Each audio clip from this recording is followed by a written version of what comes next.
Hello guys, welcome to wisdom world. तो guys, चलिए आज हम बात करते हैं छोटे से टॉपिक की, जिसमें हम बोलते हैं 5 ईयर प्लान्स। तो इकॉनमी में ये एक बहुत इम्पोर्टेंट चीज़ टॉपिक है हमारा 5 ईयर प्लान्स का। और थोड़ा सा इसका लिंक हम अगर देखें कि कौन सी बॉडीज ने कुछ बनाना स्टार्ट किया था, तो उसी हिसाब से थोड़ा सा पॉलिटी के साथ भी कंसर्न करता है। तो सबसे पहले जब हम बात करते हैं 5 ईयर प्लान्स की, तो 5 ईयर प्लान्स जो थे, जब प्लानिंग कमीशन सेटअप किया गया था इंडिया में, इसके बाद जो थे वो आना शुरू हुए थे। तो प्लानिंग कमीशन की अगर सबसे पहले चलिए आप थोड़ी सी नज़र लगा लेते हो किसको प्लानिंग कमीशन के बारे में। तो प्लानिंग कमीशन जो थी वो मार्च 1950 में बनाया गया था, जिसका काम क्या था कि जो भी असेसमेंट है, रिसोर्सेज जो है हमारी कंट्री के, उनको चेकआउट करना। तो ये जो प्लानिंग कमीशन है यही डील करा था 5 ईयर प्लान्स के साथ भी। तो प्लानिंग कमीशन का हेडक्वार्टर जो था वो न्यू दिल्ली में था, और टोटली इसमें करा था। लेकिन 2014 के बाद से प्लानिंग कमीशन का नाम बदल के नीति आयोग कर दिया गया।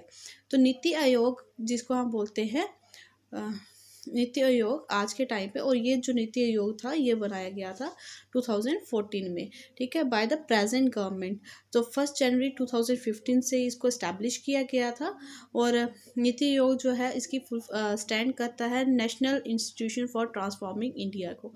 तो चलिए आप जल्दी से देख लेते हैं एक शॉर्ट में कि 5 ईयर प्लान्स कब से कब तक आए हैं और कितना इनका टाइम पीरियड रहा है।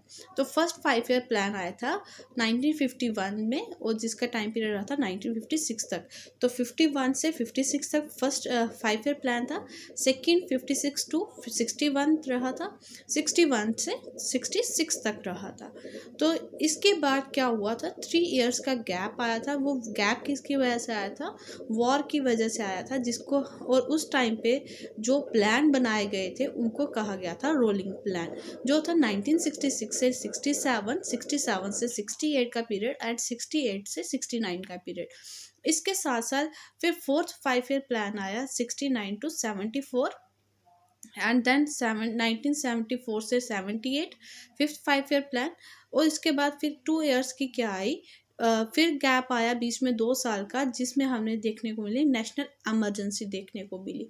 तो नेशनल इमरजेंसी का जो टाइम था वो था 1970। उसमें भी जो प्लान बने थे these are also known as rolling plan, 1978 से 79, 79 से 80।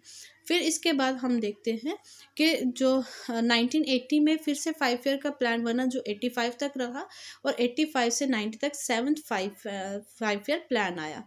फिर 2 इयर्स में फाइनेंशियल क्राइसिस देखने को मिले हमें इंडिया में, क्योंकि बहुत ज़्यादा इकॉनमी जो थी हमारी क्या हो गई थी, डाउन हो चुकी थी, ठीक है। तो उसके बाद जो थे पीएम, उस टाइम पे कांग्रेस गवर्नमेंट थी, पीएम जो थे हमारे मनमोहन सिंह जी थे। तो 1991 में एलपीजी रिफॉर्म्स आए थे। तो इसके बाद से क्या हुआ, 8th फाइनेंशियल ईयर प्लान आया 1992 से 97 तक। फिर 9th फाइनेंशियल ईयर प्लान आया 1997 से 2002 तक। फिर 10th 2002 to 2007, and then 2007 to 2012। और 2012 के बाद का जो प्लान था 12th 5 ईयर प्लान, वो उसका टर्नओवर था 2012 टू 2017। लेकिन बीच में इलेक्शंस जो हुई, जनरल इलेक्शंस हुई। जनरल इलेक्शंस के बाद जब गवर्नमेंट चेंज हुई तो 2014 में इसको ट्रांसफॉर्मेशन कर दी गई, किसकी, प्लानिंग कमीशन की, जिसको बना दिया गया नीति आयोग। और जो 5 ईयर प्लान था उसका काम क्या हो गया, खत्म हो गया, ठीक है। अब भी नीति आयोग का काम प्लानिंग करना ही है, लेकिन उसका मोटिव किसी और तरीके से है। 5 ईयर प्लान्स का जो सीरीज चलती आ रही थी वो क्या हो गई, रुक गई थी। सो इसकी इम्पोर्टेंस देखें अगर हम, कि फर्स्ट 5 ईयर प्लान में क्या चीज़ जो थी वो इम्पोर्टेंट रखी गई थी। तो हमने देखा था कि फर्स्ट 5 ईयर प्लान में एग्रेरियन सेक्टर को जो था वो ज़्यादा इम्पोर्टेंस दी गई थी। कुछ डैम्स थी, जैसे भाखड़ा नंगल डैम थी, हीराकुंड थी, दामोदर वैली थी, इनको इम्पोर्टेंस दी गई। फिर 5 IITs जो UGC जो थी एस्टैब्लिश की गई थी by the first 5 year plan, और इसके बाद जब सेकेंड 5 ईयर प्लान आया था तो उसमें जो थी हाइड्रो इलेक्ट्रिक जो पावर प्रोजेक्ट्स थे या स्टील मिल्स जो थी उनके ऊपर ज़्यादा स्ट्रेस डाला गया था। और टारगेटेड जीडीपी जो थी वो 4.5 रखी गई थी, जिसको हम 4.27% ही अचीव कर पाए थे। थर्ड में जो उसमें था नेशनल इनकम को ग्रोथ राइज करना बाय 5% पर एनम के हिसाब से। तो इसमें क्या हुआ था, इंडो पाक बाहर हो गई थी, जैसे कि हमने देखा कि 3 रोलिंग प्लान्स आए थे हमारे पास। और फिर हमारी क्या हुई थी, नेक्स्ट प्लान हमारा बना था। तो इसके बाद हमारे पास क्या आता है, फोर्थ 5 ईयर प्लान आता है। तो फोर्थ 5 ईयर प्लान जो आया था इसमें हमने देखा नेशनलाइजेशन की गई बैंक्स की। ये इसलिए जो इम्पोर्टेंट पॉइंट्स है सिर्फ वही डिस्कस कर रहे हैं हम। तो फोर्थ 5 ईयर प्लान में नेशनलाइजेशन हुई थी बैंक में, जिसमें 14 बैंक्स को क्या किया गया था, नेशनलाइज किया गया था। और MRTP का जो प्लान था उसको इंट्रोड्यूस किया गया था। और फेरा जैसी पॉलिसीज जो थी वो भी इंट्रोड्यूस की थी। और एक इम्पोर्टेंट साइंस एंड टेक के साथ जो जुड़ती है वो है स्माइलिंग बुद्धा। जो न्यूक्लियर का फर्स्ट टेस्ट हमने किया था 18 मई 1974 में, वो कौन सा था, स्माइलिंग बुद्धा के नाम से, जो काफ़ी ज़्यादा फेमस हुआ था, पोखरान में हुआ था। पोखरान फर्स्ट भी इसको कहा जाता है। ये भी अंडर फोर्थ 5 ईयर प्लान के हुआ था। और फिफ्थ 5 ईयर प्लान में क्या था, उसका जो एम था वो था employment, poverty alleviation and well as the justice. तो जो पॉवर्ट इसमें इंदिरा गांधी की जो नारा था गरीबी हटाओ, वो काफ़ी ज़्यादा इसमें पॉपुलराइजेशन देखने को मिली थी हमें। तो सेल्फ रिलायंस हमने एक्चुअली बनना था किसमें, एग्रीकल्चर सेक्टर में। तो 6 5 ईयर प्लान की अगर हम बात करें तो उसमें इकोनॉमिक लिबरलाइजेशन हमें देखने को मिली। फिर जो था नेहरूवियन सोशलिज्म जो था वो ख़त्म हो गया था। जो नेहरू की जो सोच चल रही थी वो उसमें थोड़ा सा स्टॉप एंड देखने को मिला। टूरिज्म को बढ़ावा दिया गया अंडर द 6 5 ईयर प्लान। फिर इसके बाद हमने फिर रोलिंग प्लान्स देखे थे, ठीक है। फिर 7th 5 ईयर प्लान आता है। तो 7th 5 ईयर प्लान में हमने देखा कि कांग्रेस पार्टी जो थी वो फिर से पावर में आ जाती है और ये स्ट्रेस डालती है किसके ऊपर, अपग्रेड करने की टेक्नोलॉजी के ऊपर। तो जो मेन ऑब्जेक्टिव था वो था मॉडर्नाइजेशन कैसे लानी है, ग्रोथ कैसे करनी है, सेल्फ रिलायंट और सोशल जस्टिस हमें किस तरीके से प्रोवाइड करना है, ठीक है। फिर इसके बाद हमारे पास आता है 8th 5 ईयर प्लान। तो सॉरी, इसके बाद जो मैंने आपको बोला था कि इंपॉर्टेंट रिफॉर्म्स आए थे, that is the 1991 reforms. Economic reforms इनको कहते हैं। तो LPG रिफॉर्म्स भी के नाम से भी काफ़ी ज़्यादा पॉपुलराइज है।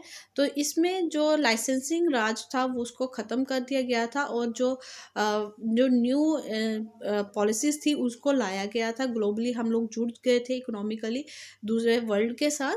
और जो 8th 5 ईयर प्लान जब आया तो उसमें जो हमने फोकस किया वो हमने फोकस किया ह्यूमन रिसोर्स डेवलपमेंट के ऊपर।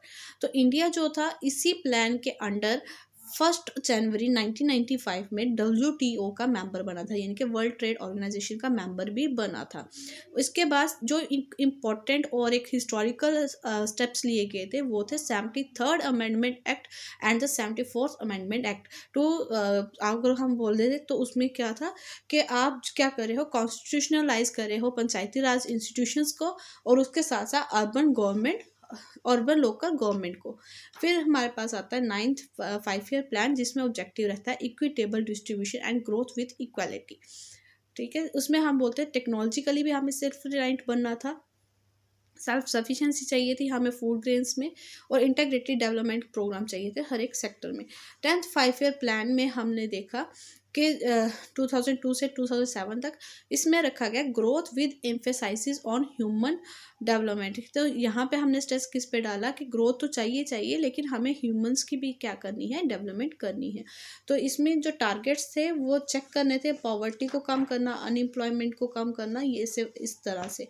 फिर नेशनल हॉर्टिकल्चर मिशन को भी इंट्रोड्यूस किया गया था इसके अंडर। तो 11th 5 ईयर प्लान में फास्टर और मोर इंक्लूसिव ग्रोथ की बात करी गई थी। तो मेन जो ऑब्जेक्टिव था वो क्या था, सस्टेनेबल और इंक्लूसिव ग्रोथ का आ रही थी, ठीक है। और जो टारगेट था इसमें 9.1 था और 7.6 जो था वो उसको रिकॉर्ड किया गया था। अब 12th का जो 5 ईयर प्लान था 2012 के बाद का जो था वो काफ़ी ज़्यादा फास्टर, सस्टेनेबल और मोर इंक्लूसिव ग्रोथ जो थी उसकी थीम थी। और इसमें जो ग्रोथ रेट था वो 8% जो देखा गया था। इसमें ये था कि हमें इलेक्ट्रिसिटी सभी को प्रोवाइड करनी चाहिए, ऑल वेदर कनेक्टिविटी रोड्स जो है वो उन सारी चीज़ों को लाना है। तो उसके बाद जैसे मैंने बोला आपको कि 2014 में इसको चेंज कर दिया गया था, ट्रांसफॉर्मेशन हो गई थी, और 1 जनवरी 2015 से हमें क्या देखने को मिला था, नीति आयोग देखने को मिला। होली सोली जो भी है प्लानिंग चलती है, प्रोसेस चलती है, इम्प्लीमेंटेशन होती है, तो होपफुली कि डेवलपमेंट की तरफ हम लोग धीरे धीरे 1 बाय 1 स्टेप जो है वो चलते जाते हैं। तो hope so you will like it video, कैसे इंडिपेंडेंस के बाद हम लोग आज तक जो है वो अपने आप को डेवलप होते हुए देख रहे हैं। ठीक है, किस किस तरीके से हिंदुस्तान ने आहिस्ता आहिस्ता जो है वो डेवलपमेंट की फेसिस को चुना हुआ है। So hope you like it video and share it, keep watching.